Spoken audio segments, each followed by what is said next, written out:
రాష్ట్రంలో సంపద సృష్టించిన వనరులను గుర్తించి వాటి అభివృద్ధికి ప్రభుత్వం ప్రణాళికలు వేస్తోంది. ఉద్యాన పంటల ద్వారా పెద్ద ఎత్తున విలువను జోడించే అవకాశం ఉంటుందని ప్రభుత్వం భావిస్తోంది. వచ్చే ఏడాదికి 33,000 కోట్ల రూపాయల మేర ఉద్యాన పంటలను పండించాలని లక్ష్యంగా నిర్దేశించుకుంది.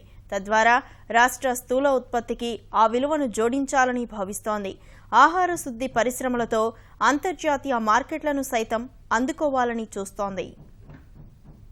బెండ, వంకాయ, టమోటా ఇవి సాధారణ కూరగాయలే అయినా రాష్ట్ర స్థూల ఉత్పత్తిలో ఇవి జోడించే విలువ వేల కోట్లలో ఉంది. ఒక్క బెండకాయలే 270 కోట్ల రూపాయల మేర ఉత్పత్తవుతున్నాయి. వంకాయల విలువ 636 కోట్లుగా అధికారుల అంచనా. ఇతర రాష్ట్రాలకు ఎగుమతవుతున్న టమోటా విలువ 2,204 కోట్లకు పైమాటే.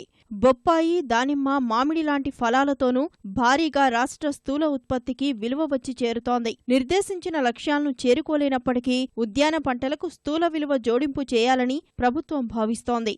ఆధునిక సేద్యం, సాంకేతిక పరిజ్ఞాన వినియోగం, యంత్ర పరికరాలతో తక్కువ సమయంలో తక్కువ విస్తీర్ణంలో ఎక్కువ పంట వచ్చేలా కార్యాచరణ రూపొందించాలని భావిస్తోంది. ప్రత్యేకించి శుద్ధి పరిశ్రమలతో వీటికి అదనపు విలువను జోడించడం ద్వారా లక్ష్యాలను చేరుకోవాలన్నది ప్రభుత్వం యోచన.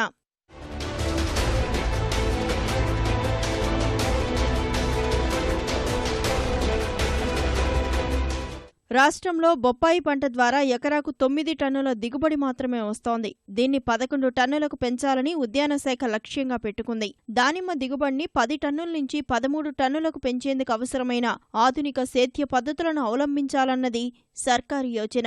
ఉద్యాన పంటలను నిల్వ చేసి సరైన సమయంలో అమ్ముకునేందుకు శీతల గిడ్డంగులు, రైఫనింగ్ ఛాంబర్లు, రైతులే స్వయంగా అమ్ముకునేందుకు వీలుగా FPOలను ఏర్పాటు చేయాలని చూస్తోంది.